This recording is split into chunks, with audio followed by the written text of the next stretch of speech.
Hello guys, అందరికీ welcome back for day 11 of SQL. ఈరోజు మనం ఎస్క్యూఎల్ సిరీస్లో వన్ ఆఫ్ ద కీ కాన్సెప్ట్సే నేను డిడిఎల్స్ చూసాం. ఈరోజు డేటా మ్యానిపులేషన్స్ డిఎంఎల్స్ చూద్దాం. Data manipulation language. మ్యానిపులేషన్ అంటే ఏం చెప్పాను, డేటాని మ్యానిపులేషన్ చేయడం. డేటా డెఫినేషన్ లాంగ్వేజ్ అంటే నిన్న డిడిఎల్స్ అంటే స్ట్రక్చర్ అని చెప్పాను, అవునా? స్ట్రక్చర్ అంటే వార్క్యార్ కన్స్ట్రెయింట్స్. అది డేటా మ్యానిపులేషన్ లాంగ్వేజ్ అంటే డేటానే మ్యానిపులేట్ చేయడం, అంటే డేటాని మ్యానిపులేట్ చేయడం అంటే లోపల ఉన్న కంటెంట్ని. ఇది ఇల్లు అయితే ఇది లోపల ఉన్న జనాలు, దీన్ని మ్యానిపులేషన్ చేయడానికి. ఓకే, అంటే అప్డేట్ చేయడమా, డేటాని డిలీట్ చేయడమా, ఓకే ఇవి వస్తాయి అన్నమాట. ఓకే, ట్రంకేట్ చేయడమా, ట్రంకేట్ చేయడం కూడా డేటాని క్లియర్ చేయడమే కదా. సో ఇవన్నీ వస్తూ ఉంటాయి. సో ఒక్కొక్కటిగా చూసుకొని నెక్స్ట్ వ్యూస్ గురించి, మెటీరియలైజ్డ్ వ్యూస్ గురించి చూసి ఎండ్ చేద్దాం. దీనికి రిలేటెడ్ నేను హ్యాండ్స్ ఆన్ వీడియో రోజు అప్లోడ్ చేస్తున్నాను. ఏ సిరీస్ అయ్యాక, ఏ ఎపిసోడ్ అయ్యాక ఆ ఎపిసోడ్కి డే 11 అయితే డే 11 హ్యాండ్స్ ఆన్ కూడా వస్తుంది. వెళ్ళి చూస్తున్నారు అనుకుంటున్నాను. చూడకపోతే చూడండి, లేకపోతే మీకు కొంచెం హెల్ప్ అవుతుంది అంతే చెప్పాలంటే. ఇక్కడ చూసింది పేపర్లో చూస్తున్నారు, సిస్టంలో చూడట్లేదు కదా. హ్యాండ్స్ ఆన్ అంటే సిస్టంలో చూడటం, అది కూడా చూడండి, నేర్చుకోండి. Okay, so DML data manipulation లాంగ్వేజ్లో ఫస్ట్ డిలీట్స్ చూద్దాం. డిలీట్స్ అంటే ఒక రికార్డ్ ఇట్లా ఉంది ఒక టేబుల్లో, మనం మాట్లాడుకున్నట్టు కాలం 1 దీని పేరు, కాలం 2, కాలం 3. దీంట్లో డేటా ఉంది 1 A X 2 B Z 3 C Y ఇట్లా ఉంది. సో నేను ఏం చేద్దాం అనుకున్నానంటే డిలీట్ చేద్దాం అనుకుంటున్నా. ఈ థర్డ్ రికార్డ్ నాకు వద్దు. 3 అన్న ఐడి, ఇది ఐడి కాలం అనుకుందాం. ఓకే, కాలం ఐడి. ఓకే, సో ఐడి 3 ఉన్నది తీసేద్దాము, ఈ రికార్డ్ నాకు వద్దు, కరెక్ట్గా అది రికార్డ్ అని అనుకున్నాను. డిలీట్ ఫ్రమ్ టేబుల్ నేమ్ రాయాలి.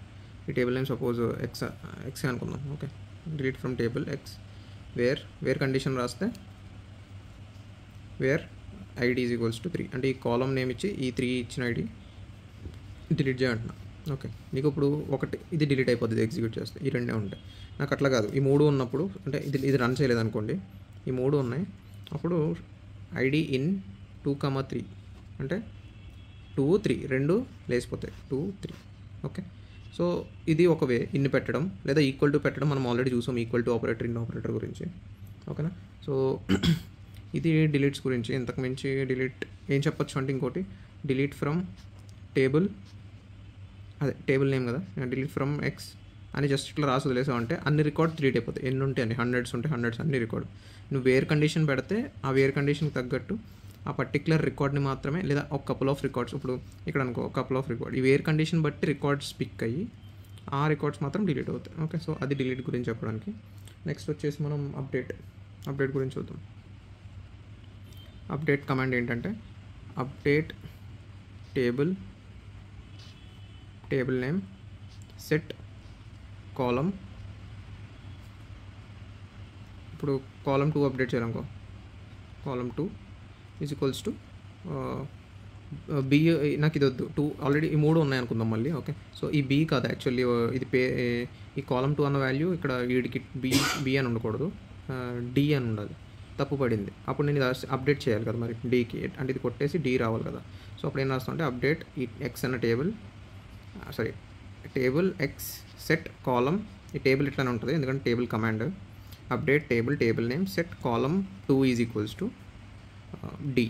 వేర్ కండిషన్ రాయాలి. రాయకపోతే ఏమవుతుంది, ఇట్లా రన్ చేశాను అనుకో, update table name set column is equals to column 2 is equals to D అని అనుకో, అన్నిటికి డి అని పడిపోతుంది.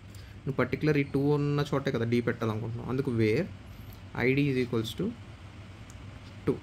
ఇట్లా రన్ చేస్తే ఏమవుతుంది, ఈ పర్టికులర్ ఒకటే రికార్డ్ బీ కొట్టేసి డి అప్డేట్ అవుతుంది అన్నమాట. ఓకే, సో ఇది అప్డేట్ గురించి.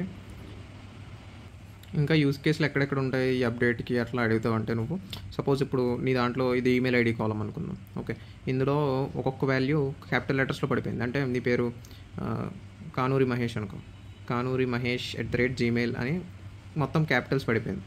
ఇప్పుడు నీకు అట్లా వద్దు, ఇలా ఉంది నీది. ఓకేనా, ఇట్లా ఉంది @gmail.com అని, జీమెయిల్ కూడా క్యాపిటల్లో. నీకు ఇలా కాదు కదా కావాల్సింది, మామూలుగా చిన్న లెటర్స్లో ఉండాలి, కానూరి మహేష్ ఇట్లా జీమెయిల్ ఇట్లా కావాలనుకో. ఇది ఎలా అప్డేట్ చేస్తావు, update table name set email is equals to ఏం చెప్పాలి, మనం మాట్లాడుకున్న ఫంక్షన్స్ ఉన్నాయి కదా, లోవర్ అప్పర్, గుర్తుందా? Lower of email is equals to మొత్తం అన్నిటికీ అప్డేట్ చేయాలి కదా, అందుకు నువ్వు వేర్ కండిషన్ ఇంకేం పెట్టక్కర్లేదు. సెట్ కాలమ్ నేమ్ ఏంటి, ఈమెయిల్ అప్డేట్ టేబుల్ నేమ్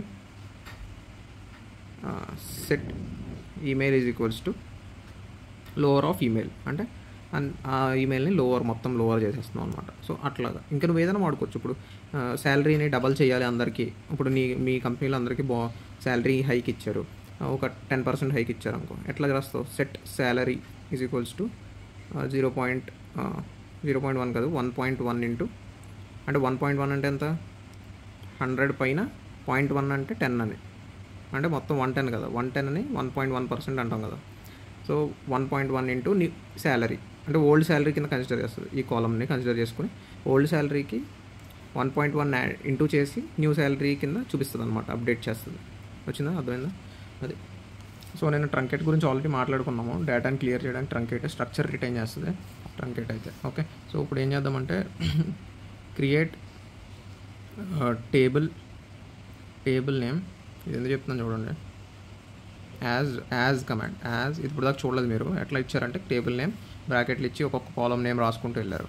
ఇప్పుడు నువ్వు ఏదో ఒక క్వెరీ రన్ చేసావు, select star from A join B on some condition, join C on some condition, group by ఏదో ఒకటి పెద్ద క్వెరీ అయితే రాసుకున్నారు. రాసి ఆ డేటా అంతా ఎక్కడ స్టోర్ చేయాలనుకుంటున్నారు, ఎందుకంటే అస్తమాను నువ్వు ఈ క్వెరీ రన్ చేయడం నీకు ఇష్టం లేదు, డేటా కన్జంప్షన్ కానీ టైం కన్జంప్షన్ కానీ పడుతుంది కదా. సో నాకు అన్నిసార్లు రన్ చేయలేను, నాకు ఒక చోట రెగ్యులర్గా వాడే డేటా అనమాట నువ్వు ఇది. ఓకే, నాకు ఈ డేటా బాగా అవసరం, ఎక్కడ స్టోర్ చేసుకోవాలి నేను వచ్చిన తర్వాత. ఓకే, సో తీసుకెళ్ళి ఒక టేబుల్లో పెట్టుకోవడానికి ఇలా అనమాట, create table name as select. So దీన్ని ఏమంటారంటే క్రియేట్ యాజ్ కమాండ్ అంటారు.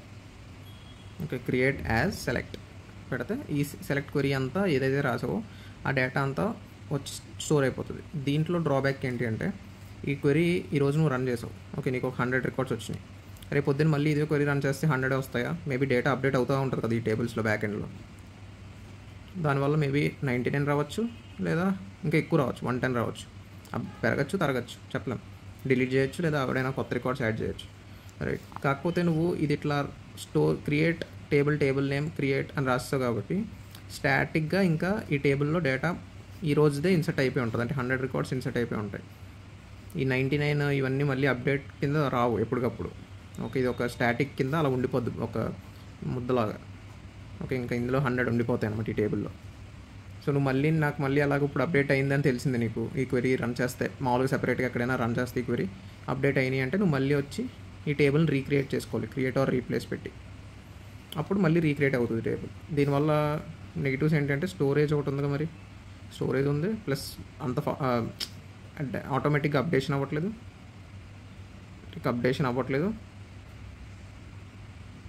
డ్రాబ్యాక్స్ ఇలా రాయడం వల్ల కదా. సో దీన్ని కాపాడడానికి ఎవరు వచ్చారంటే వ్యూస్ వచ్చినాయి.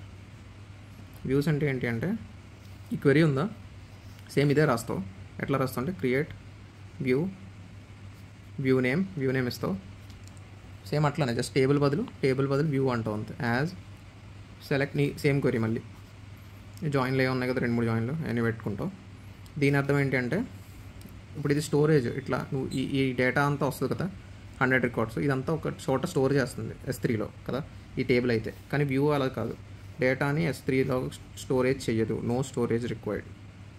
మరి స్టోరేజ్ లేకపోతే నీకు ఎలాగ హెల్ప్ అవుతుంది అంటే ఈ క్వెరీని దాచిపెట్టుకుంటుంది ఇది, ఈ వ్యూ నేమ్ అని రాసాం కదా. సో ఈ ఆబ్జెక్ట్లో నువ్వు రాసిన ఈ పెద్ద క్వెరీని దాచిపెట్టుకుంటుంది. ఎప్పుడైతే నువ్వు సెలెక్ట్ స్టార్ ఫ్రమ్ ఈ వ్యూ నేమ్ రాసావో ఇది డైరెక్ట్ యాక్చువల్లీ టేబుల్ అనుకో, సెలెక్ట్ స్టార్ ఫ్రమ్ ఈ టేబుల్ నేమ్ అని రాసావు అంటే స్టోరేజ్కి వెళ్ళి ఆ టేబుల్ నేమ్ పార్టీషన్స్ ఎత్తుక్కొని నీకు డేటా ఇస్తుంది, అవునా. కాకపోతే ఈ వ్యూ నేమ్ క్వెరీ చేస్తే ఏమవుతుందంటే ఫస్ట్ DDLకి వెళ్ళి దీని వ్యూ నేమ్ ఏ క్వెరీ మీద క్రియేట్ అయ్యి ఉంది, దీనికి ఎందుకంటే దీనికి స్టోరేజ్ ఉండదు కదా పాపం, డేటా దాచుకోలేదు ఎప్పుడు, ఈ DDL మాత్రమే దాచుకుంది, అంటే క్వెరీని మాత్రమే దాచుకుంది. సో బ్యాక్ ఎండ్లోకి వెళ్ళి ఈ క్వెరీ తెచ్చుకుని ఆ క్వెరీని అప్పుడు రన్ చేస్తుంది.